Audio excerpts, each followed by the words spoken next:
মুসলমান বন্ধু আমার খেয়াল করেন, একজন নারী সাহাবী হযরতে সুমাইয়া রাদিয়াল্লাহু তাআলা আনহা যখন ঈমান আনয়ন করলেন, এবার একের পর এক নির্যাতন শুরু হয়ে গেল। আল্লাহর বান্দি সাহাবিয়া এর পরে ইমাম থেকে পিছপা হয় নাই। কিতাবের মধ্যে লেখা হয় হযরতে সুমাইয়া রাদিয়াল্লাহু তাআলা আনহার কেউ কাপড় ধরে টান দেয়, কেউ বুকের মধ্যে লাথি দিয়া জমিনের মধ্যে ফেলে দেয়। আল্লাহর নবীর সাহাবিয়া হযরতে সুমাইয়া এরপরেও এক সেকেন্ডের জন্য ঈমান থেকে পিছপা হয় নাই। এক পর্যায়ে হযরতে সুমাইয়া রাদিয়াল্লাহু তাআলা আনহা রক্তাক্ত হয়ে জমিনের মধ্যে পড়ে গেলেন। এরপরেও ঈমান থেকে এক সেকেন্ডের জন্য পিছপা হয় নাই। আল্লাহ পাক রব্বুল আলামিন জিবরাইল আমিনকে ডেকে বললেন, জিবরাইল রে, আমার সুমাইয়ার সামনে জান্নাতটা নিয়ে তুলে ধরা হোক। এবার সুমাইয়া রাদিয়াল্লাহু তাআলা আনহার সামনে যখন জান্নাত এনে ধরা হলো, হযরতে সুমাইয়া রাদিয়াল্লাহু তাআলা আনহা জান্নাতের দিকে তাকাইয়া মুস্কি মুস্কি হাসে। এমন সময় বেঈমানেরা হযরতে সুমাইয়া রাদিয়াল্লাহু তাআলা আনহার লজ্জাস্থানে এমন একটা আক্রমণ করে, যেই আক্রমণের ফলে আল্লাহর বান্দি হযরতে সুমাইয়া রাদিয়াল্লাহু তাআলা আনহা দুনিয়া থেকে বিদায় নিয়ে চলে যায়। এরপরেও এক সেকেন্ডের জন্য ঈমান থেকে পিছপা হয় নাই। সুবহানাল্লাহ। ও মুসলমান, এ কারণেই তো আল্লাহ পাক রব্বুল আলামিন দুনিয়ার নর এবং নারী পুরুষদেরকে বললেন, ও নারী এবং পুরুষেরা তোমরা শোনো, সাহাবায়ে কেরাম রাদিয়াল্লাহু তাআলা আনহুম যেমন ঈমানের মালিক হইলেন, ওই রকম ঈমানের মালিক তোমরা হয়ে যাও। কিন্তু মুসলমান, আজকে আমাদের সমাজের নারীদের অবস্থা কেমন? আজকে আমাদের সমাজের নারীর অবস্থা যদি আপনাদেরকে বর্ণনা করি, আপনারা নিজেরাই প্রমাণ পাবেন। আজকের সমাজে বর্তমানে মার্কেটে গেলে পুরুষের চাইতে নারীর সংখ্যা বেশি। কথা বলেন ঠিক কিনা? কিন্তু আল্লাহর নবীকে আল্লাহ জানায় দেন, ও পয়গম্বর, আপনার উম্মতের নারীদেরকে জানায় দেন, বেশি আমল করার দরকার নাই, শুধুমাত্র 4টা গুণ যদি তারা অর্জন করে, তাহলে আমি আল্লাহর 8টি জান্নাতের যে কোনো দরওয়াজা দিয়া মনে চায় ওই নারীকে আমি আল্লাহ জান্নাতে প্রবেশের অনুমতি দান করে দিব। জোরে কোন সুবহানাল্লাহ। নবীজি বলেন, আল মারআতু ইযা সাল্লাত খামসাহা, 1 নম্বর 5 ওয়াক্ত নামাজ যেই নারী সময় মতো আদায় করবে। 2 নম্বর ওয়াসামাত শাহরাহা, রমজান মাসের রোজাগুলি যেই নারী সঠিকভাবে পালন করবে। 3 নম্বর ওয়া হাসনাত ফারজাহা, লজ্জাস্থানের হেফাজত অর্থাৎ পর্দা মেইনটেইন করে যেই নারী চলবে। 4 নম্বর ওয়া তাআত বালাহা, স্বামীর আনুগত্য যেই নারীরা করবে। ও পর্দার অন্তরালের আম্মা জানেরা শুনেন, আল্লাহর নবী বলেন, এই 4টা গুণ যেই নারী অর্জন করবে, আমি আল্লাহ তাদেরকে 8টি জান্নাতের যে কোনো দরওয়াজা দিয়া মনে চায় জান্নাতে প্রবেশের অনুমতি দান করে দিব। সুবহানাল্লাহ। আসসালামু আলাইকুম ওয়া রাহমাতুল্লাহি ওয়া বারাকাতুহু। আপনারা সকলেই কেমন আছেন? ওলামায়ে কেরামগণ আলোচনা করতেছেন, ক্লান্ত হয়ে গিয়েছেন শুনতে শুনতে? আর যদি অল্প কিছু সময় চলে তাহলে থাকবেন তো ইনশাআল্লাহ? আমি অল্প কিছু সময় কথা বলবো, এরপর আপনাদের সকলের কাঙ্ক্ষিত মেহমান, আজকের অধিবেশনের সম্মানিত মেহমান, প্রধান মেহমান হযরতুল আল্লাম হযরত মাওলানা মুফতি রুহুল আমিন রাজি হাফিজাহুল্লাহ, তিনি আমাদের মাঝে এসে উপস্থিত হয়েছেন। অল্প কিছুক্ষণের মধ্যেই তিনি স্টেজে চলে আসবেন। হযরত আসবেন, আলোচনা করবেন, আপনাদের সাথে মত বিনিময় হবে ইনশাআল্লাহ। হযরতের পূর্বে আমি কিঞ্চিত সময় অল্প কিছু কথা বলার জন্য ইরাদা করেছি। আল্লাহ তাআলা আমাকে তৌফিক দান করেন। পাশাপাশি বলবো, যুব সমাজের উদ্যোগে যেহেতু আজকের মাহফিল, অনেক যুবক ভাই রাস্তায় দাঁড়িয়ে আছেন এবং দোকানপাটে আছেন এদিক সেদিকে। যুবক ভাইদেরকে দৃষ্টি আকর্ষণ করব, আপনারা সকলে এদিক সেদিক ঘোরাফেরা না করে মাহফিলের প্যান্ডেলে বসে যান। এলাকাতে যারা আছেন, বৃদ্ধ আবাল যারা আছেন, তাদেরকেও বলবো, আপনারা এদিক সেদিক ঘোরাফেরা না করে মাহফিলের প্যান্ডেলে বসে যান। আজকের এই বরকতপূর্ণ মাহফিল আগামীকাল থাকবে না। আজকে আমরা যেই জায়গাতে বসেছি, এই জায়গায় বসার কারণে আল্লাহ পাক রব্বুল আলামিন আমাদের উপরে রহমত নাজিল করতেছেন, কিন্তু আগামীকালকে এই জায়গায় আল্লাহ রহমত নাজিল করবে না। এই কারণে সকলকে দৃষ্টি আকর্ষণ করব, আপনারা এদিক সেদিক ঘোরাফেরা না করে রহমতের আশায়, মালিকের সন্তুষ্টির লক্ষ্যে কোরআনুল কারীমের এই মজমায় বসে যান। আল্লাহ পাক রব্বুল আলামিন আমাদের সহ যারা এখনো আসে নাই তাদেরকেও এই মজমায় কবুল করেন। সকলে পড়েন আমিন। আলহামদুলিল্লাহ আলহামদুলিল্লাহিল্লাযী জাআলাশ শামসা ওয়াল কমারা বিহুসবান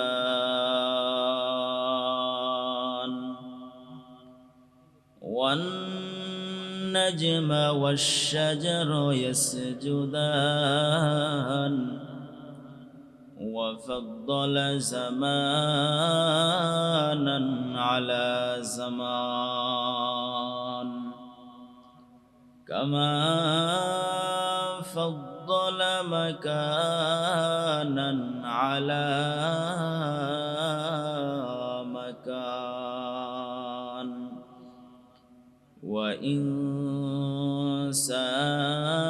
وإنسانا على إنسان ونشهد أن لا إله إلا الله وحده لا شريك له ونشهد أن سيدنا وسندنا وحبيب ربنا ومولانا محمدا عبده ورسوله الذي أرسله الله تعالى بالحق بشيرا ونذيرا وداعيا إلى الله بإذنه وسراجا وقمرا منيرا أما بعد فأعوذ بالله من الشيطان الرجيم بسم الله الرحمن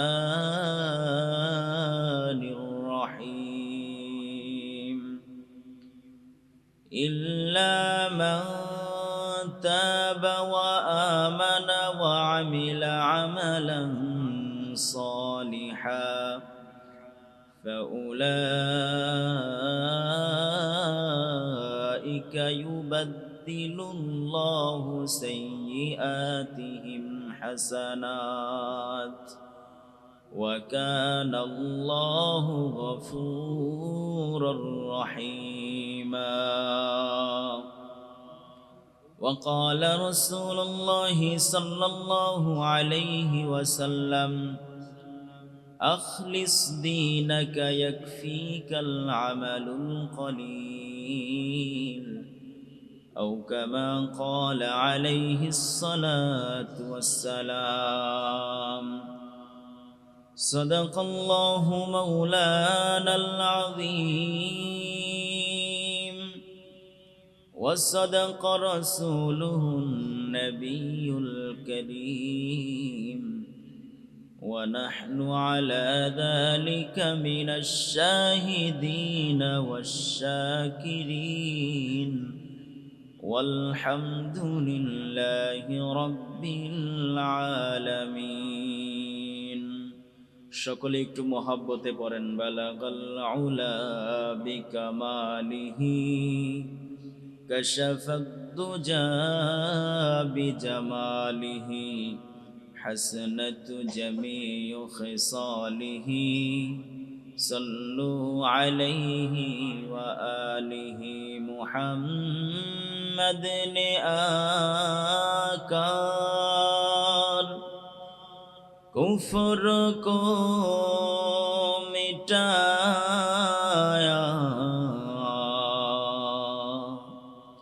कुफर को मिटा कर सदाकत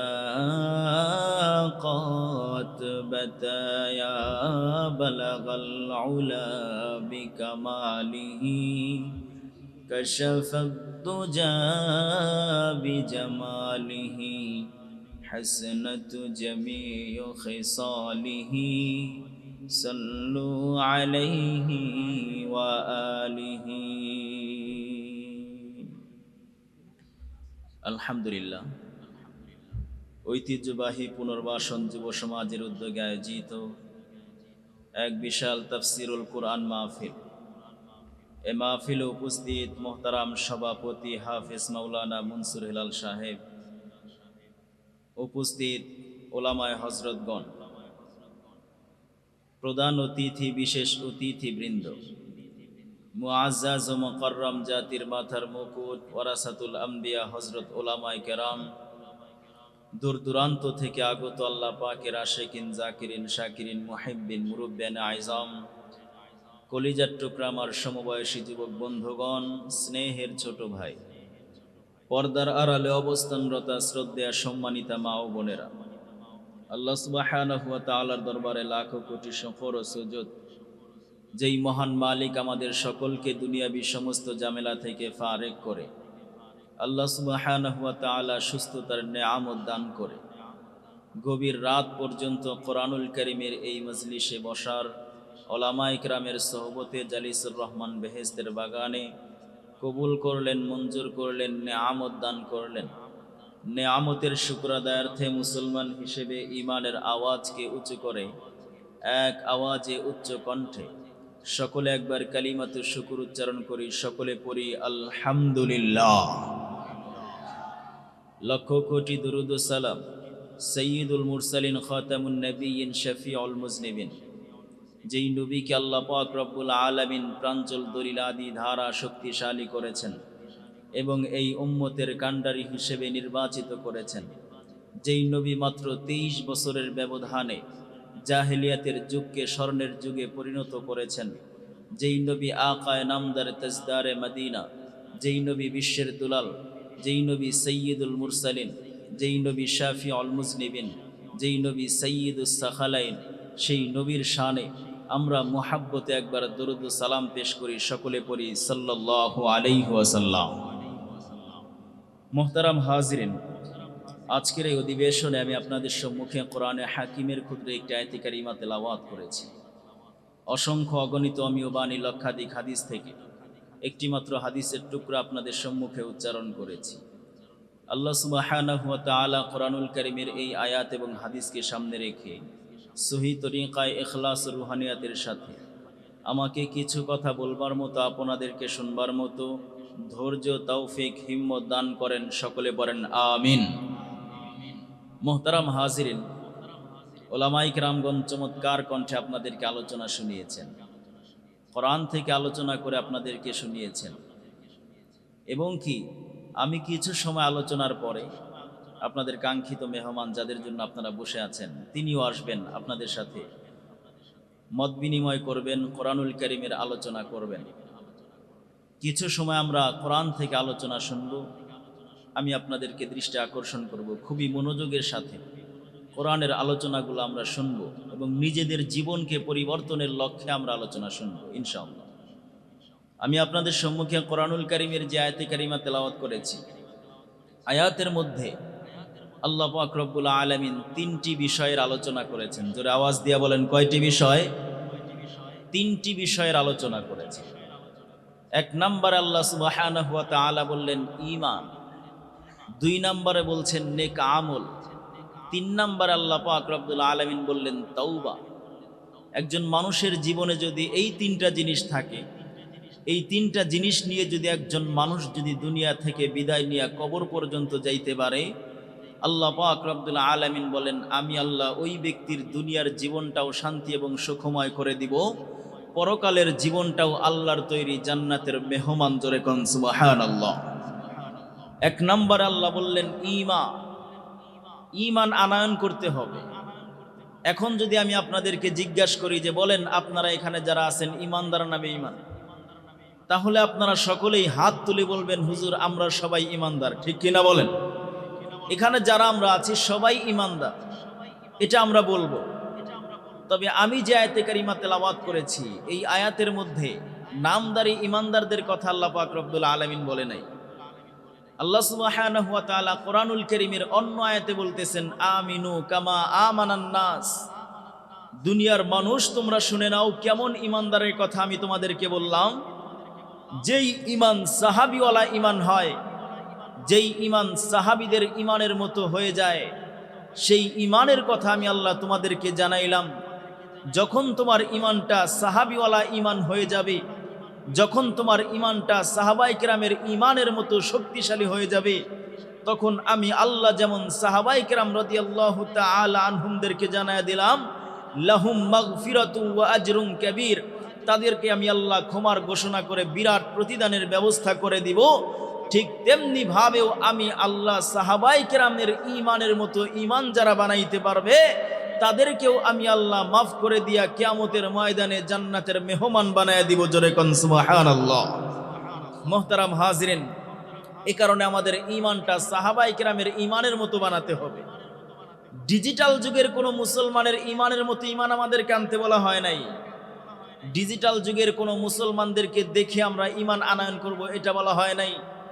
বরং অ্যানালগ যুগের মুসলমান সাহাবায়ে কেরাম রাদিয়াল্লাহু তাআলা আনহুমদের ইমানের কথা আমাদেরকে বলা হয়েছে। মুহতারাম হাজিরিন, আল্লাহ সুবহানাহু ওয়া তাআলা কেনই বা সাহাবায়ে কেরাম রাদিয়াল্লাহু তাআলা আনহুমদের মতো ইমান আমাদেরকে আনতে বললেন? এর কারণ হলো সাহাবায়ে কেরাম রাদিয়াল্লাহু তাআলা আনহুম ইমানের পরীক্ষা দিয়েছেন, ইমানের পরীক্ষা দিয়ে তারা উত্তীর্ণ হয়েছেন। আর যেহেতু তারা ইমানের পরীক্ষায় উত্তীর্ণ হয়েছেন, তাদের ইমানটা খাঁটি হয়েছে। এ কারণে আল্লাহ জানায়া দিলেন, ও দুনিয়ার মানুষেরা শোনো, তোমরাও যদি সাহাবায়ে কেরামের পরীক্ষিত ইমানের মতো ইমান আনয়ন করতে পারো, আমি আল্লাহ তোমাদেরকেও দুনিয়াতে শান্তির জীবন দান করব, পরকালেও আমি আল্লাহর তৈরি জান্নাতের মেহমান বানিয়ে দিব। জোরে কোন সুবহানাল্লাহ। মুসলমান বন্ধু আমার খেয়াল করেন, সাহাবায়ে কেরাম রাদিয়াল্লাহু তাআলা আনহুমদের ইমানের যদি আপনাদেরকে একটা দৃষ্টান্ত দেই, তাহলে বুঝতে পারবেন সাহাবায়ে কেরাম রাদিয়াল্লাহু তাআলা আনহুম কেমন ইমানের অধিকারী ছিলেন।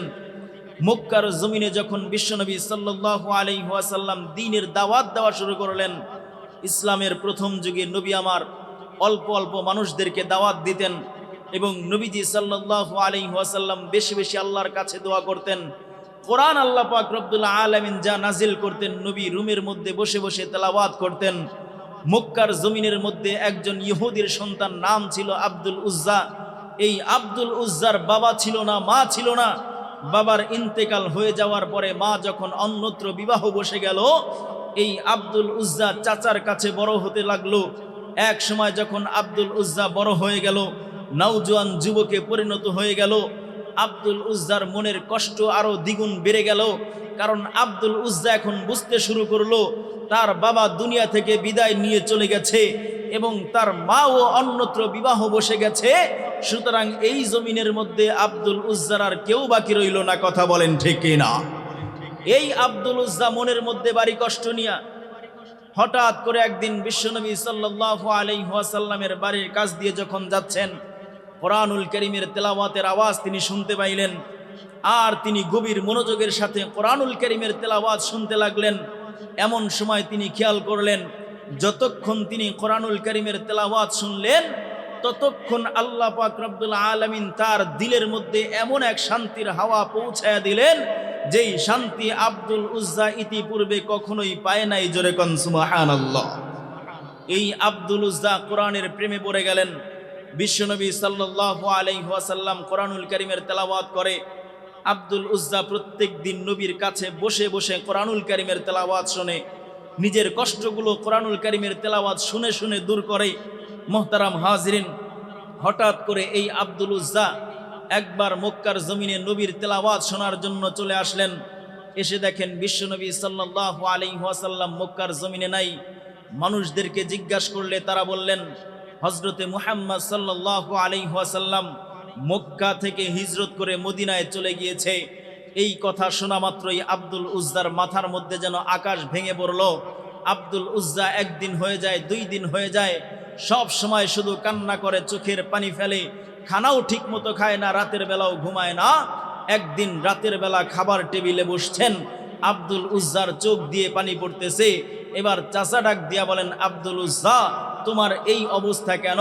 আমি কয়েকদিন যাবৎ দেখতেছি তুমি কেমন যেন খাবারও ঠিক মতো খাও না, ঠিক মতো ঘুমাও না, ঠিক মতো তুমি কারোর সাথে কথা বলো না, তোমার কি হয়েছে? আব্দুল উজ্জা বলে, আমি যেই নবীর তেলাওয়াত শুনে দিলের কষ্ট দূর করতাম, সেই নবী মক্কা থেকে হিজরত করে মদিনায় চলে গিয়েছে, এ কারণেই আমার খাওয়া দাওয়া ঘুম সব কিছুই বিলীন হয়ে গিয়েছে। জোরে কোন সুবহানাল্লাহ। এবার চাচা ডাক দিয়ে বলতেছেন, আব্দুল উজ্জা, নবী চলে গিয়েছে কারণে তোমার অন্তরের মধ্যে কেন কষ্ট জানায় দাও।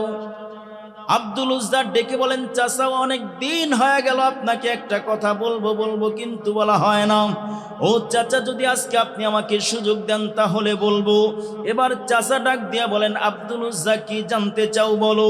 এবার চাচাকে ডাক দিয়া বলেন, চাচা, মুহাম্মদ আব্দুল্লাহর বেটার সম্পর্কে আপনার কি ধারণা বলেন। এবার চাচা ডাক দিয়া বলেন, এরে বাতিজা, মুহাম্মদ আব্দুল্লাহর বেটা নিঃসন্দেহে একজন নবী। জোরে কোন সুবহানাল্লাহ। আব্দুল উজ্জা এবার ডাক দিয়া বলতেছেন, চাচা, মুহাম্মদ আব্দুল্লাহর বেটা যদি সত্য নবী হয় তাহলে কি আপনি তার কাছে কালিমাটা পড়ে মুসলমান হবেননি? চাচা ডাক দিয়া বলে, আমি কেমনে মুসলমান হই? আমি যদি মুসলমান হই তাহলে আমার তো মক্কার রাজত্ব চলে যাবে, আমি মুহাম্মাদের কাছে কালিমাটা পড়ব না। আব্দুল উজ্জা ডাক দিয়া বলে, চাচা শুনেন, আপনি যদিও কালিমাটা পড়ে মুসলমান হবেন না, কিন্তু আমি আর একটা সেকেন্ডও দেরি করতে চাই না। এই মুহূর্তে আমি কালিমাটা পড়ে মুসলমান হয়ে গেলাম। সুবহানাল্লাহ। ও মুসলমান, আব্দুল উজ্জা যখন কালিমাটা পড়ে মুসলমান হয়ে গেলেন, এবার আব্দুল উজ্জার চাচা ডাক দিয়া বলতেছেন, আব্দুল উজ্জা রে, তুমি যদি কালিমাটা পড়ে মুসলমান হয়ে যাও তাহলে এই বাড়ির মধ্যে তোমার কোনো জায়গা হবে না। আব্দুল উজ্জা ডাক দিয়া বলে, চাচা শুনেন, এই বাড়ি নয়, শুধু এই বাড়ি নয়, তামাম পৃথিবী থেকে যদি আমাকে বিদায় করে দেওয়া হয়, এরপরেও আমি নবীর কালিমা কোশ্চেন কালেও ছাড়তে পারবো না। সুবহানাল্লাহ। এবার চাচা আব্দুল উজ্জাকে বললেন, আব্দুল উজ্জা, বাড়ি থেকে বের হয়ে যাও এবং তোমার যত সম্পত্তি আছে কোনো সম্পত্তির ভাগ কিন্তু তুমি পাবে না। আব্দুল উজ্জা এবার বাড়ি থেকে সম্পত্তির ভাগ ছেড়ে যখন বের হয়ে যায়, আব্দুল উজ্জার চাচা এবার ডাক দিয়ে বলতেছেন, আব্দুল উজ্জা, তোমার গায়ের মধ্যে যেই জামাটা দেখা যায় ওই জামাও কিন্তু আমাদের টাকায় কেনা। আব্দুল উজ্জা এবার গায়ের জামাটা খুলে চাচার কাছে দিয়া বলেন, চাচা, এই যে জামাটা আপনার কাছে খুলে দিয়া গেলাম, এরপরেও আমি আপনার কাছে এই কথাটা মানতে পারবো না। এবার আব্দুল উজ্জাকে আবারও ডাক দিয়া বলতেছেন, আব্দুল উজ্জা রে, তোর পরনে যেই লুঙ্গি দেখা যায় লুঙ্গিটাও আমাদের টাকায় কেনা। আব্দুল উজ্জা বলেন, চাচা, আপনাদের টাকায় কেনা লুঙ্গিটাও আমি খুলে দিয়া গেলাম। দুনিয়ার মানুষের সামনে যদি আমার ইজ্জত চলে যায় আফসোস নাই, আমি শুধু আমার রবকে জানাইয়া দেই, ও মালিক, আপনি কিয়ামতের ময়দানে আমি আব্দুল উজ্জাকে গরিব না বইলা একবার শুধু আপনি আমাকে আপনার বান্দা বলে ডাক দিয়েন। সুবহানাল্লাহ। মুসলমান বন্ধু আমার, খেয়াল করেন, দিলটা নরম করে দেন।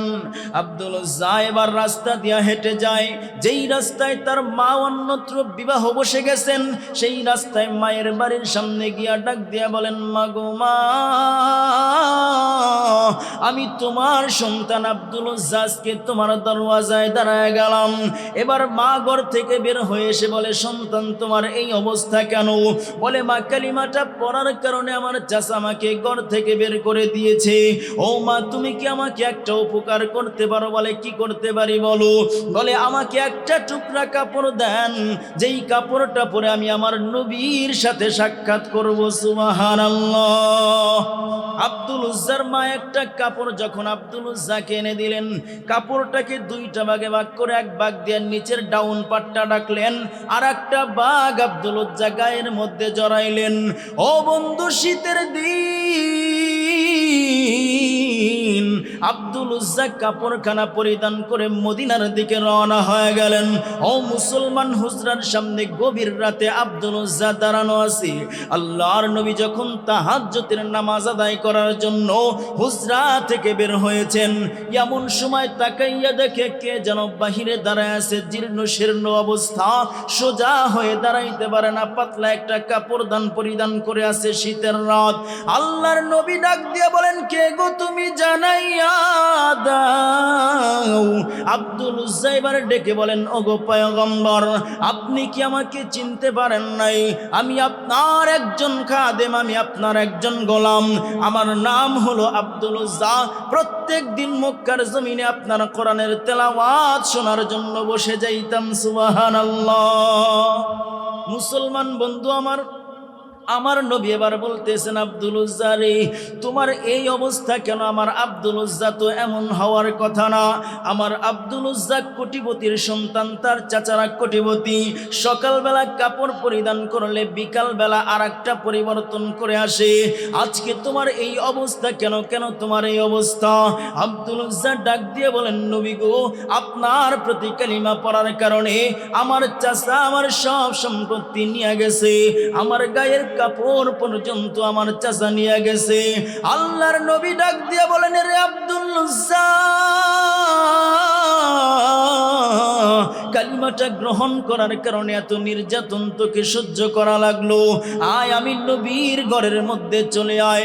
এবার আব্দুল উজ্জাকে নবী আমার ঘরের মধ্যে নিয়া আমার নবীর পরনের দুইখানা জামা আব্দুল উজ্জাকে দিয়া বলেন, আব্দুল উজ্জা, এই দুইখানা জামা আমি নবী ব্যবহার করতাম, আজকে তোমাকে হাদিয়া দিয়া দিলাম। আর বলো, তোমার মনের মধ্যে কোনো আশা আসেনি? এবার আব্দুল উজ্জা ডাক দিয়া বলতেছেন, নবী গো, আপনার জবান থেকে শুনছি আপনি বলছেন শাহাদাতের মৃত্যু যদি হয় সেই কবরের মধ্যে মুনকার নাকির আসে না। আপনি আমার জন্য আল্লাহর কাছে দোয়া করে দেন, আল্লাহ তাআলা যেন আমাকে শাহাদাতের মৃত্যু দান করে দেয়। সুবহানাল্লাহ। মুসলমান বন্ধু আমার, এবার আল্লাহর হাবিব সাল্লাল্লাহু আলাইহি ওয়াসাল্লাম আব্দুল উজ্জার নামটা পরিবর্তন করে আব্দুল্লাহ রেখে দিলেন। কিছুদিন পর তাবুকের যুদ্ধ শুরু হয়ে গেল। আব্দুল্লাহকে নিয়ে নবী আমার তাবুকের যুদ্ধে গেলেন। ঘটনাক্রমে যুদ্ধটা হলো না। এবার যখন আমার নবী যুদ্ধ থেকে ফিরে আসলেন, রাস্তায় আব্দুল্লাহর অসুস্থতার কারণে ইন্তেকাল হয়ে যায়। আল্লাহর নবীকে জিবরাইল আমিন এসে জানাইয়া দেয়, পয়গম্বর, আপনার আব্দুল উজ্জা আল্লাহর জন্য জীবনটা কোরবান করে দিয়েছে। আল্লাহ পাক রব্বুল আলামিন আপনার আব্দুল্লাহকে শাহাদাতের মর্তবা দান করেছেন। সুবহানাল্লাহ। ও মুসলমান, নবী আমার কেমন ভালোবাসলেন আব্দুল্লাহকে। সাহাবায়ে কেরাম রাদিয়াল্লাহু তাআলা আনহুমদেরকে বললেন, সাহাবীরা শোনো, আমার আব্দুল্লাহর জানাজার ইমামতি আমি নবী নিজে করব। নবী আমার নিজের হাতে আব্দুল্লাহকে গোসল করাইলেন, জানাজার ইমামতি নবী নিজেই করলেন, কবরের মধ্যেও নবী নিজেই নেমে গেলেন। সাহাবায়ে কেরামকে বললেন, সাহাবীরা, আমার আব্দুল্লাহর লাশটা আমার কোলের মধ্যে দিয়া দাও। আল্লাহর নবীর কোলে যখন আব্দুল্লাহকে দেওয়া হয়, আসমানের দিকে তাকাইয়া আল্লাহর নবী বলেন, মালিক, আমার আব্দুল্লাহর প্রতি আমি সকাল থেকে সন্ধ্যা পর্যন্ত খুশি ছিলাম, তুমিও আমার আব্দুল্লাহর প্রতি খুশি হয়ে যাও। সুবহানাল্লাহ।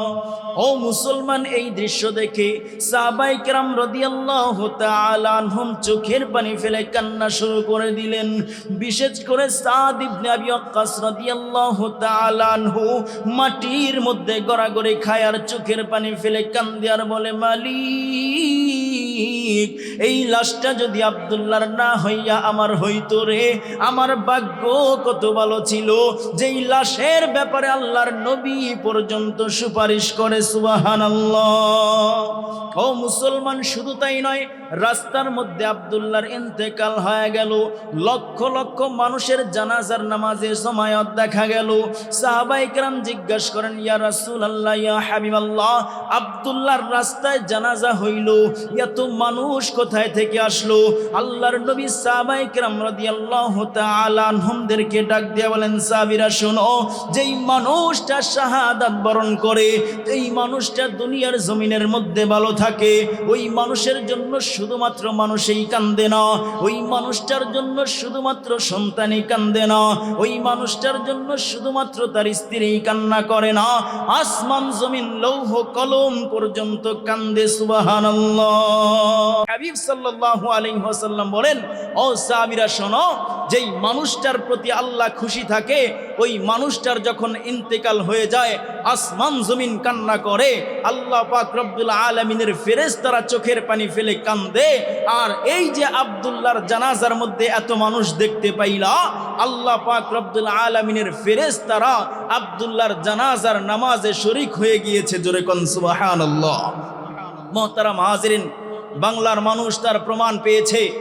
এই তো কয়েকদিন আগে বাংলাদেশের এক সূর্য সন্তান, নাম তার ওসমান হাদি, দুনিয়া ছেড়ে বিদায় নিয়ে চলে গিয়েছে। একটাই কারণ, তিনি মানবতার পক্ষে কথা বলেছেন। একটাই কারণ, তিনি জাতির দুর্দিনে কথা বলেছেন। একটাই কারণ, তিনি অসহায় মানুষের পক্ষে কথা বলেছেন। স্বৈরাচারদের পছন্দ হয় নাই, ওসমান হাদির মাথায় গুলি করে দুনিয়া থেকে বিদায় করে দিল। ওরা ভেবেছিল ওসমান হাদির চেতনাকে বাংলার জমিন থেকে মুছে দিবে। ওসমান হাদির চেতনাকে মুছতে পারে নাই, বরং প্রত্যেকটা নওজোয়ানের অন্তরে ওসমান হাদির ভালোবাসা তৈরি হয়েছে। কথা বলেন ঠিক কিনা? এই তো কয়েকদিন পূর্বে একটা ভিডিওর মধ্যে দেখলাম, এক বাবা তার ছোট্ট সন্তানকে ডাক্তারখানায় নিয়ে গিয়ে বলছে, ও বাবা, তোমাকে ইঞ্জেকশন দিতে হবে। ছোট্ট সন্তান বলছে, ইঞ্জেকশন দিতে পারবো না, বড় ভয় লাগে, ইঞ্জেকশন দিলে ব্যথা পাবো। বাবা তখন বলতেছে, তোমার ভাই শরীফ ওসমান হাদির মাথার মধ্যে গুলি ঢুকানো হয়েছে, আর তুমি সামান্য একটা ইঞ্জেকশন নিতে ভয় পাচ্ছ। তখন ওই ছোট্ট শিশুটাও বলে, ও ডাক্তার সাহেব, আমার হাতের মধ্যে ইঞ্জেকশন দেন, আমার আর কোনো ভয় নাই। জোরে কোন সুবহানাল্লাহ। মুহতারাম হাজিরিন, ওসমান হাদির চেতনাকে মুছে দেওয়া যায় নাই, বরং আল্লাহ পাক রব্বুল আলামিন ওসমান হাদির চেতনা প্রত্যেকটা মানুষের অন্তরের মধ্যে পৌঁছে দিয়েছেন। কথা বলেন ঠিক কিনা? ওসমান হাদির জানাজায় লক্ষ মানুষের জমায়েত হয়েছে। ওসমান হাদির জন্য লক্ষ মানুষ চোখের পানি ফেলে কান্না করছে। আল্লাহ পাক রব্বুল আলামিন যেন বুঝিয়ে দিতে চায়, আল্লাহ যাদেরকে ভালোবাসে, মহব্বত করে, তাদেরকে আল্লাহ পাক রব্বুল আলামিন রাজকীয় বিদায়ের মাধ্যমে দুনিয়ার মানুষের সামনে তার সম্মানকে প্রকাশ করতে চান। কথা বলেন ঠিক কিনা? মুহতারাম হাজিরিন, এ কারণে এমন জীবন গড়তে হবে, যেই জীবন গড়লে মরণের সময় তুমি হাসবে আর আসমান জমিন কান্না করবে। ঠিক আব্দুল্লাহর ব্যাপারেও তেমন হয়েছে।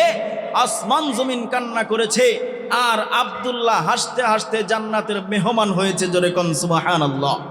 মুহতারাম হাজিরিন, এ কারণে আল্লাহ পাক রব্বুল আলামিন কোরআনুল কারীমের মধ্যে আমাকে জানায়া দিলেন, আমিনু কামা আমানান নাস, ও দুনিয়ার মানুষেরা শোনো, কেমন ঈমানের মালিক হইবা। সাহাবায়ে কেরাম রাদিয়াল্লাহু তাআলা আনহুম যেমন ঈমানের মালিক হয়েছিল, ওই রকম ঈমানের মালিক তোমরা হয়ে যাও। মুহতারাম হাজিরিন, জানলে অবাক হবেন, ইসলামের প্রথম যুগে নারীদের মধ্যে অন্যতম হযরতে সুমাইয়া রাদিয়াল্লাহু তাআলা আনহা, তিনিও ঈমান আনয়ন করলেন। এই সংবাদটা উতবা, সাইবা, আবু লাহাব, আবু জাহেলের কর্ণকহরে যখন চলে গেল, তারা একটা দল পাঠায় দিল, গিয়া বলবা, সুমাইয়া তুমি ঈমানটা ছেড়ে দাও। যদি ছেড়ে দেয় তো ভালো কথা, আর যদি না ছেড়ে দেয় তাহলে সুমাইয়াকে দুনিয়া থেকে বিদায় করে দিবা। এই কথা বলে যখন দলকে পাঠানো হলো, দলের লোক গিয়া বলতেছেন, সুমাইয়া তুমি নাকি ঈমান আনয়ন করেছো, এই মুহূর্তের মধ্যে ঈমানটা ছেড়ে দাও। হযরতে সুমাইয়া রাদিয়াল্লাহু তাআলা আনহা বলেন, ঈমান ছাড়বো তো দূরের কথা, আমার জীবনের শেষ নিঃশ্বাস পর্যন্ত আমি আমার রবের নাম স্মরণ করতে করতে দুনিয়া থেকে বিদায় হতে চাই। জোরে কোন সুবহানাল্লাহ। মুসলমান বন্ধু আমার খেয়াল করেন, একজন নারী সাহাবী হযরতে সুমাইয়া রাদিয়াল্লাহু তাআলা আনহা যখন ঈমান আনয়ন করলেন, এবার একের পর এক নির্যাতন শুরু হয়ে গেল। আল্লাহর বান্দি সাহাবী এর পরে ইমাম থেকে পিছপা হয় নাই। কিতাবের মধ্যে লেখা হয় হযরতে সুমাইয়া রাদিয়াল্লাহু তাআলা আনহার কেউ কাপড় ধরে টান দেয়, কেউ বুকের মধ্যে লাথি দিয়া জমিনের মধ্যে ফেলে দেয়। আল্লাহর নবীর সাহাবিয়া হযরতে সুমাইয়া এরপরে এক সেকেন্ডের জন্য ঈমান থেকে পিছপা হয় নাই। এক পর্যায়ে হযরতে সুমাইয়া রাদিয়াল্লাহু তাআলা আনহা রক্তাক্ত হয়ে জমিনের মধ্যে পড়ে গেলেন। এরপরেও ঈমান থেকে এক সেকেন্ডের জন্য পিছপা হয় নাই। আল্লাহ পাক রব্বুল আলামিন জিবরাইল আমিনকে ডেকে বললেন, জিবরাইল রে, আমার সুমাইয়ার সামনে জান্নাতটা নিয়ে তুলে ধরা হোক। এবার সুমাইয়া রাদিয়াল্লাহু তাআলা আনহার সামনে যখন জান্নাত এনে ধরা হলো, হযরতে সুমাইয়া রাদিয়াল্লাহু তাআলা আনহা জান্নাতের দিকে তাকাইয়া তাকাইয়া মুস্কি মুস্কি হাসে।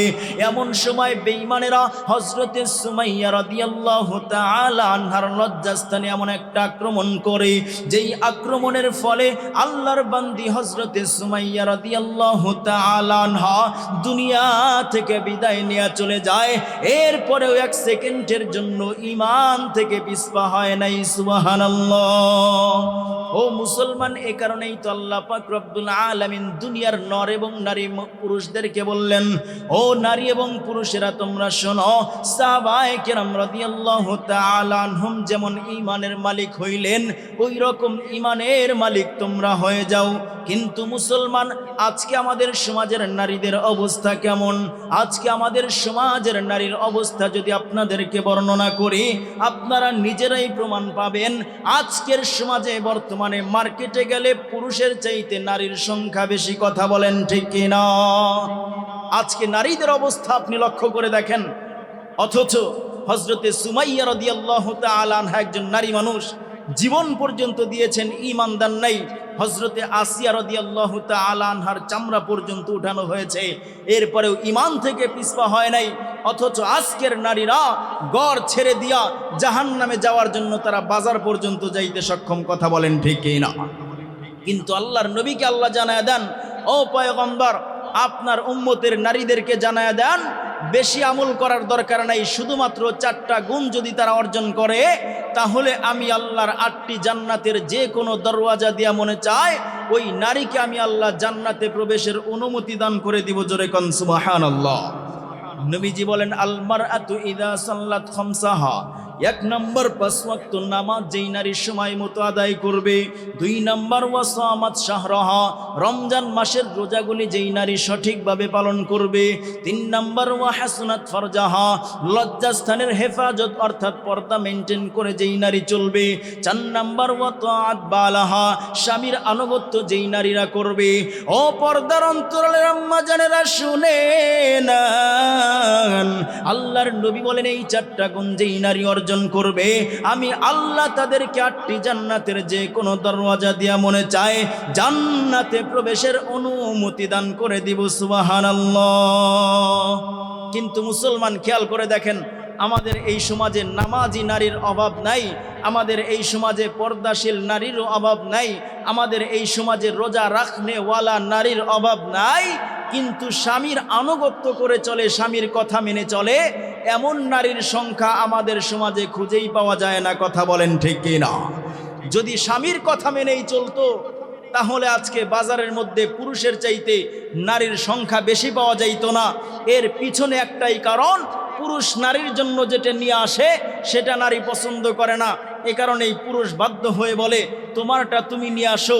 এখন নারী তো তারটা নিয়ে আসেই, সাথে সাথে তার হাজবেন্ডের পোশাক আশাকও নারী নিজেই কিনে নিয়ে আসে। কথা বলেন ঠিক কিনা?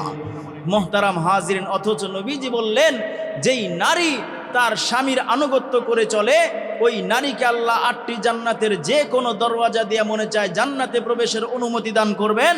এবং আল্লাহর হাবিব বললেন, কিয়ামতের ময়দানে অধিকাংশ নারীরাই তাদের স্বামীর সাথে কুফরি করার জন্য জাহান্নামে চলে যাবে। কেন? অধিকাংশ নারীরাই দেখবেন, আপনি সারা বছর স্ত্রীর ভরণ পোষণ সঠিকভাবেই করেছেন, একদিন যদি আপনার লবণ আনতে দেরি হয়ে যায়, তখন আপনার স্ত্রী বলে বসে, আপনার সংসারে আসার পরে আমি কোনোদিন শান্তিই পাই নাই। কথা বলেন ঠিক কিনা? এই যে কুফরি করে, এই কুফরি করার কারণে আল্লাহর হাবিব সাল্লাল্লাহু আলাইহি ওয়াসাল্লাম বলেন অধিকাংশ নারীরাই জাহান্নামে নিক্ষিপ্ত হয়ে যাবে। জোরে কন্যা নাউজুবিল্লাহ। অথচ খেয়াল করে দেখেন, নবীর কলিজার টুকরা কন্যা হযরতে ফাতেমা রাদিয়াল্লাহু তাআলা আনহা স্বামীর সংসারে কেমন ছিলেন। আল্লাহর নবী একবার হযরতে ফাতেমা রাদিয়াল্লাহু তাআলা আনহার বাড়ির মধ্যে চলে গেলেন। গিয়া নবী আমার সালাম করলেন, ভেতর থেকে কোনো আওয়াজ নাই। আবারও নবী সালাম দিলেন, ভেতর থেকে কোনো আওয়াজ নাই। আবারও তৃতীয়বার নবী সালাম দিলেন, ভেতর থেকে কোনো আওয়াজ নাই। এবার তিনবার সালাম দেওয়ার পরে আওয়াজ না পেয়ে নবী আমার পিছন দিক দিয়ে বাড়ির দিকে রওনা হয়ে গেলেন। এমন সময় পিছন থেকে ডাক দিয়া বলেন, আব্বু, আমি আপনার প্রত্যেকটা সালামের জবাব দিয়েছি, কিন্তু জোরে আওয়াজে দিতে পারি নাই। আমার নবী ডাক দিয়া বলেন, কলিজার টুকরা মেয়ে আমার, কেন তুমি জোরে সালামের আওয়াজ দিতে পারো নাই? এবার আমার নবীকে ডাক দিয়া বলেন, বাবা, আমার গায়ের মধ্যে এমন পর্যাপ্ত কাপড় নাই যেই কাপড়টা পরিধান করে আপনি বাবার সামনে আসবো। আমার নবী ডাক দিয়া বলেন, রে ফাতেমা, শুনে নাও, আমি নবীর গায়ের চাদরটা পরিধান করে আমি বাবার সামনে চলে আসো। এবার যখন নবীর চাদরটা পাওয়ার পর হযরতে ফাতেমা রাদিয়াল্লাহু তাআলা আনহা ঘর থেকে বের হয়ে আসলেন। আমার নবী চেহারার দিকে তাকাইয়া দেখে চেহারাটা কেমন যেন জীর্ণ শীর্ণ হয়ে গেছে, চেহারাটা কেমন যেন শুকায় গেছে, কেমন যেন দেখা যায়। আল্লাহর নবী ডাক দিয়া বলেন, ফাতেমা, স্বামীর সংসার বুঝি বড় কষ্টে পার করা হচ্ছে। এবার হযরতে ফাতেমা রাদিয়াল্লাহু তাআলা আনহা বলেন, বাবা গো, আমি স্বামীর সংসারে যতই কষ্টে থাকি না কেন, আমার স্বামীর ব্যাপারে আমার কোনো অভিযোগ নাই। সুবহানাল্লাহ। এবার হযরতে ফাতেমা রাদিয়াল্লাহু তাআলা আনহা বলতেছেন, বাবা, কিন্তু আজকে একটা কথা আপনাকে আমাকে জানাইয়া দিতে হবে। আল্লাহর নবী ডাক দিয়া বলেন, এরে ফাতেমা, কি এমন প্রশ্নের জবাব তুমি আজকে চাইতেছো? আল্লাহর নবী এবার ডাক দিয়া বলেন, ফাতেমা, তোমার প্রশ্নটা আমাকে করো, আমি জবাব দেওয়ার জন্য প্রস্তুত আছি। আল্লাহর নবীকে ডাক দিয়া বলেন, বাবা, আপনি আমাকে জানাইয়া দেন, দুনিয়ার কোনো মায়ের কাছে যদি সন্তান খাবার চায়, মা যদি খাবার না দিতে পারে, মা কি ঠিক থাকতে পারেনি গো বাবা? ও বাবা, একদিন খাবার চায় দিতে পারে না, 2 দিন চায় তাও দিতে পারে না, 3 দিন পর্যন্ত যদি খাবার না দিতে পারে, দুনিয়ার কোনো মা কি শান্তিতে থাকতে পারে? আমার নবী ডাক দিয়া বলেন, রে ফাতেমা, আমার হাসান এবং হুসাইন কোথায়? আমি নবীর সামনে নিয়ে আসো। এবার হাসান এবং হুসাইন নবীর সামনে চলে আসলেন। এসে ডাক দিয়া বলেন, না না, আজকে অনেক দিন হয়ে যায়, আপনি আমাদের খবর নেওয়ার জন্য আসেন না গো নানা। ও নানা, আজকে একটা মানুষের ব্যাপারে আপনার কাছে বিচার দায়ের করতে চাই। আমার নবী ডাক দিয়া বলেন, কার নামে বিচার দায়ের করবা গো বলো? এবার হাসান এবং হুসাইন বলেন, না না, আমাদের মায়ের নামে বিচার দায়ের করতে চাই। আল্লাহর নবী ডাক দিয়া বলেন, কেন বিচার দায়ের করবা? আবার হাসান এবং হুসাইন পেট থেকে জুব্বাটাকে উঁচু করে ধরে বলেন, না না, এই যে তাকাইয়া দেখেন, আজকে 3 দিন যাবত কোনো খাবার খাইতে পারি না, এ কারণে পেটের মধ্যে 3টা পাথর বাইদা রাখছি। সুবহানাল্লাহ। ও মুসলমান, হাসান এবং হুসাইন যখন এই কথা বললেন, আমার নবী ডাক দিয়া বলেন, রে হাসান, এই জমিনের মধ্যে তোমার মা আছে, মায়ের কাছে খাবার চাইতে পারো। এই জমিনের মধ্যে তোমার নানা আছে, নানার কাছে বিচার দিতে পারো। এই জমিনের মধ্যে আমি নবীর মা না,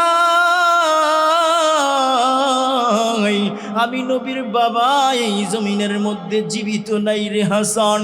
আমি নবী কার কাছে খাবার চাইবো, কারো কাছে চাইতে পারি না। এবার নবী নিজের জুব্বাটাকে উঁচু করে ধরে হাসান এবং হুসাইনকে বলেন, ও হাসান এবং হুসাইন তাকাইয়া দেখো, একটা নয়, আমি নবীর পেটের মধ্যে 7টা পাথর বাঁধা আছে। সুবহানাল্লাহ।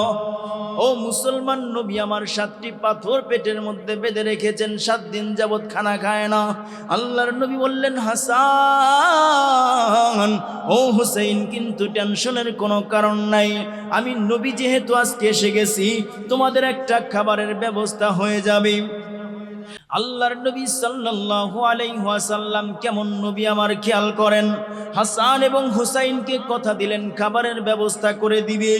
নবী এবার ক্ষুধার্ত অবস্থায় 7টা পাথর পেটের মধ্যে বেঁধে ইহুদির খাজার বাগানে চলে গেলেন খেজুর গাছে পানি দেওয়ার জন্য। গিয়া বলতেছেন, ইহুদি ভাই, আমি তোমার খেজুর বাগানে কাজ করে দিতে চাই, বিনিময়ে তুমি কি আমাকে খেজুর দিবানি?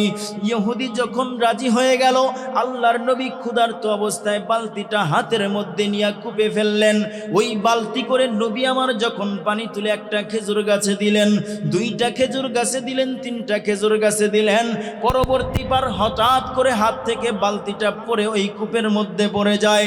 এবার ইহুদি নবীর কাছে এসে বলেন, মুহাম্মদ, তুমি কি কারণে এই বালতিটা কূপের মধ্যে ফেলে দিলা?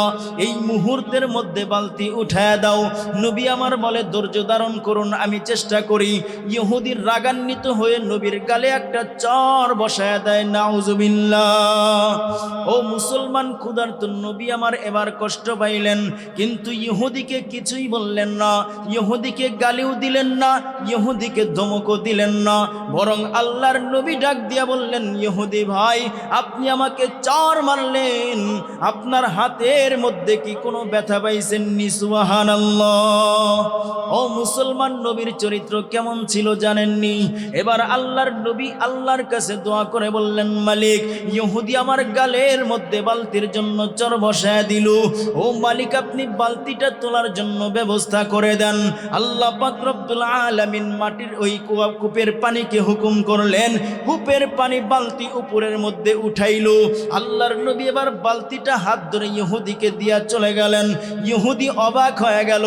স্ত্রীর সাথে যখন বিষয়টা শেয়ার করলো, স্ত্রী জানাইয়া দিল, তিনি সাধারণ কোনো মানুষ নয়, তিনি হলেন আল্লাহর পক্ষ থেকে নবী। সুবহানাল্লাহ। ও মুসলমান, এবার ইহুদি একটা দা হাতের মধ্যে নিয়ে এক কোপ দিয়া তার হাতটা কেটে ফেললো। এবার কাটা হাতটা নিয়ে আমার নবীর কাছে হাজির হয়ে গেল। নবী গো, হাতটা আমি কেটে ফেলেছি, আপনাকে কেন আঘাত করলাম? ও নবী, আপনি আমাকে কালিমাটা পড়ায়া দেন, মুসলমান বানায়া দেন। আল্লাহর নবী তখন কালিমাটা বলে দিলেন।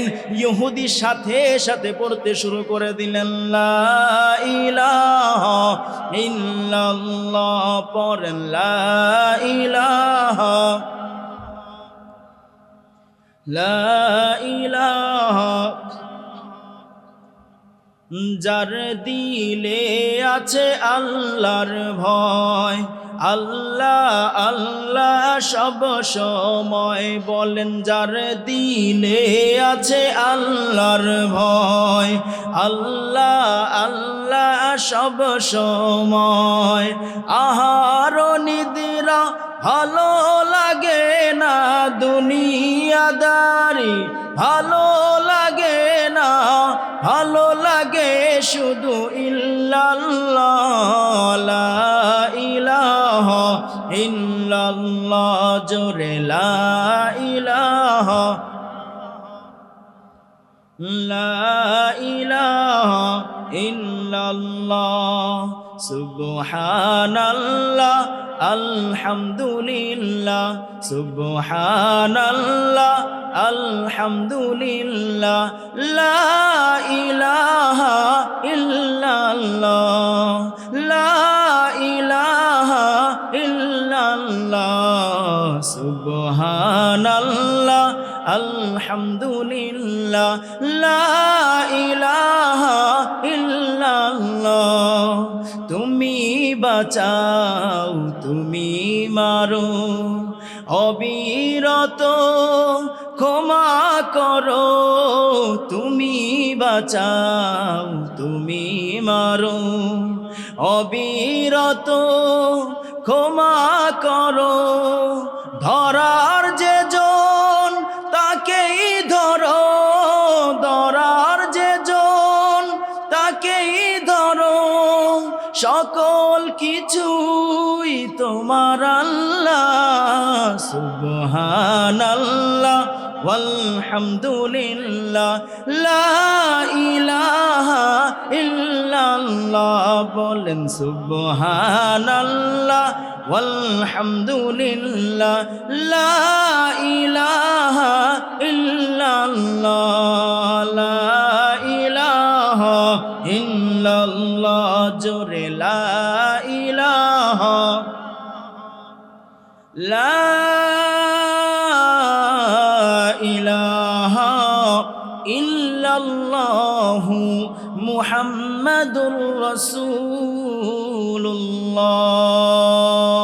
সাল্লাল্লাহু আলাইহি ওয়াসাল্লাম। মুহতারাম হাজিরিন, এবার ইহুদিকে যখন নবী আমার কালিমাটা পড়ায় দিলেন, ইহুদি বড় চালাক মানুষ, আমার নবীকে বলতেছেন, হাবিব আমার, আপনি আমার এই হাতটাকে জোড়া লাগায়া দেন, সুবহানাল্লাহ বলেন। নবী আমার বলতেছেন, ইহুদি রে, আমি নবী তো কবিরাজও না, আমি নবী তো ডক্টরও না, সুতরাং আমি কেমনে তোমার হাতটা জোড়া লাগায় দিব? ইহুদি ডাক দিয়া বলেন, পয়গম্বর, যেই নবী ইশারা করলে কূপের পানি উপরের দিকে চলে আসতে পারে, ওই নবী চাইলে হাতও জোড়া লাগতে পারে, জোরে কোন সুবহানাল্লাহ। এবার নবী আমার বলেন, ইহুদি তুই বড় চালাক মানুষ। নবী আমার হাতটা নিয়ে আগের জায়গাতে রেখে মুখ থেকে একটু লালা বের করে কষ্টিপের মতো যখন লাগায় দিলেন, ইহুদির হাত আগের চাইতে দ্বিগুণ শক্তিশালী হয়ে গেল, সুবহানাল্লাহ।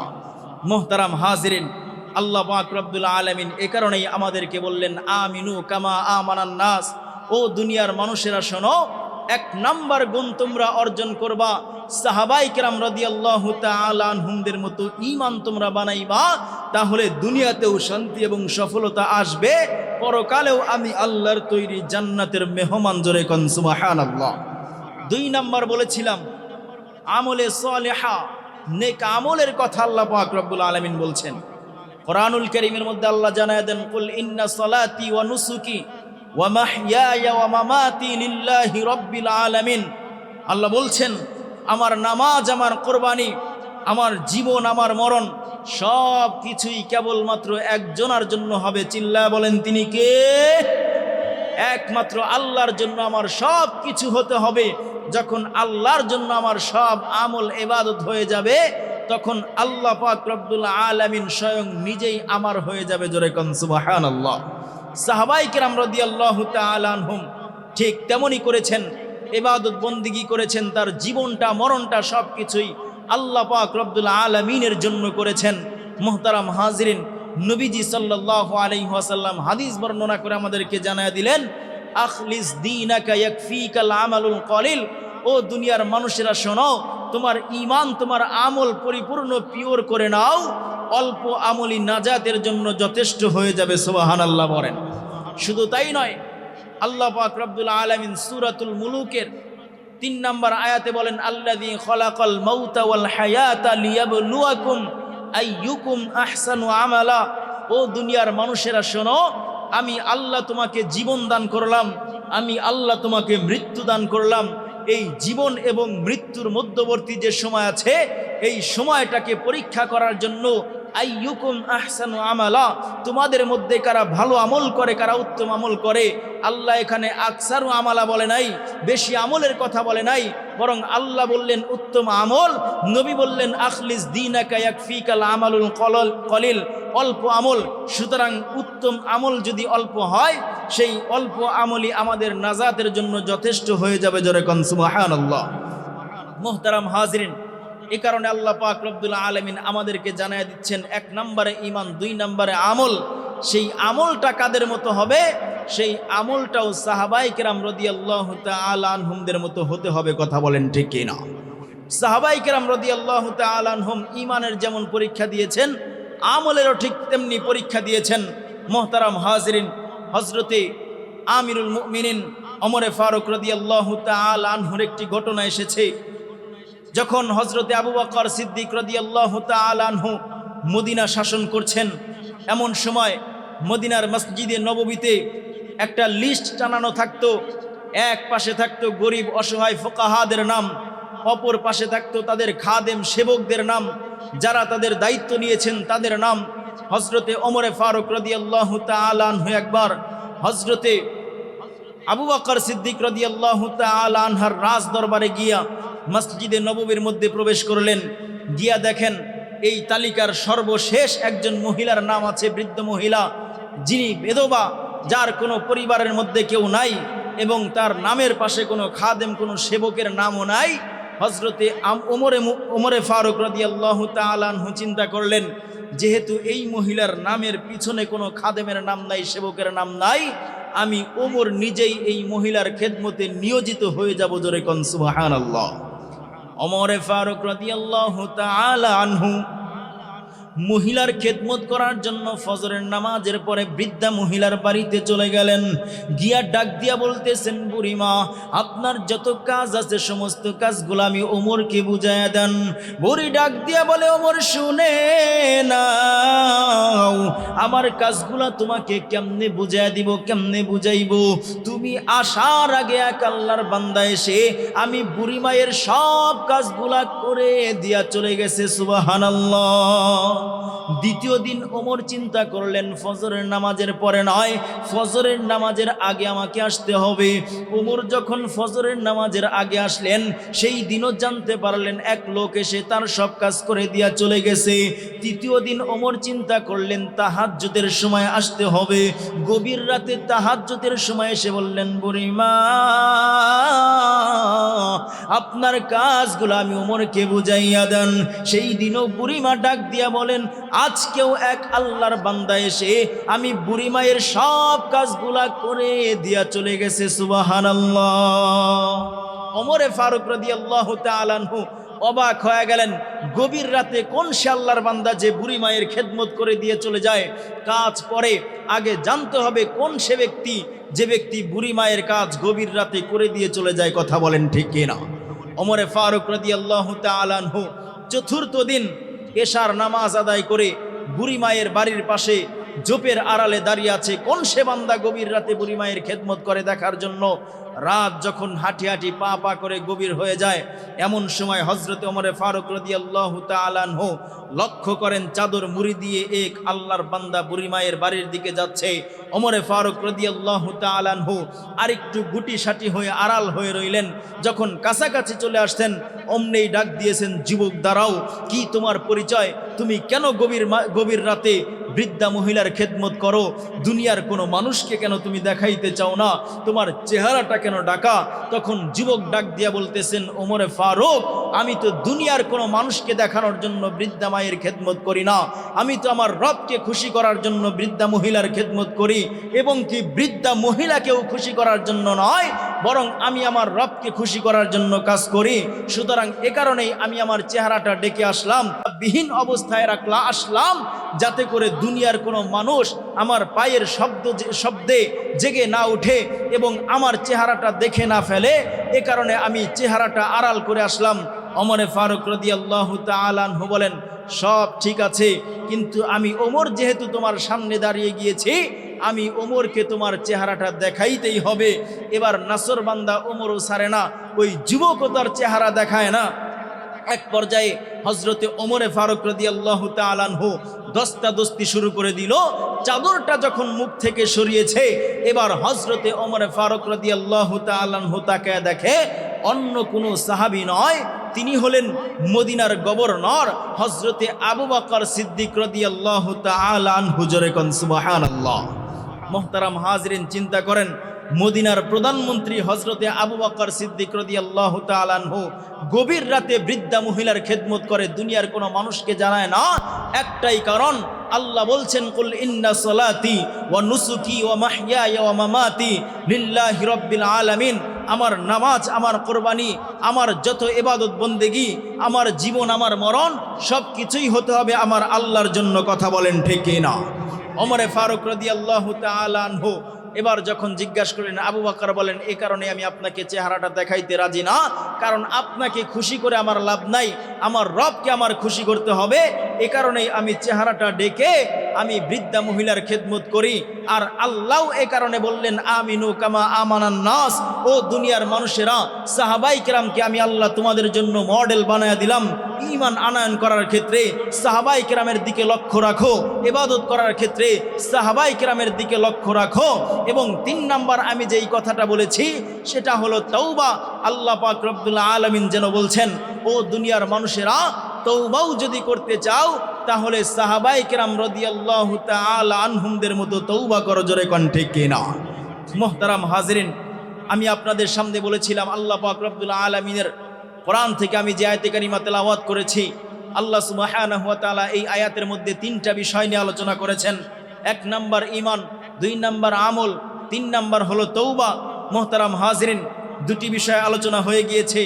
আমাদের আজকের অধিবেশনের প্রধান মেহমান মুফতি রুহুল আমিন রাজি হাফিজাহুল্লাহ এসে গিয়েছেন, আর কোনো কথা বলার সুযোগ নাই। মুহতারাম হাজিরিন, 3 নাম্বার আমাদেরকে তওবা করতে হবে। তাহলেই আল্লাহ বললেন, ইল্লা মান তাবা ওয়া আমানা ওয়া আমিলা আমালান সলিহা ফাউলাইকা ইউবাদদিলুল্লাহু সাইয়্যাতিহিম হাসানাত ওয়া কানা আল্লাহু গফুরুর রহিমা।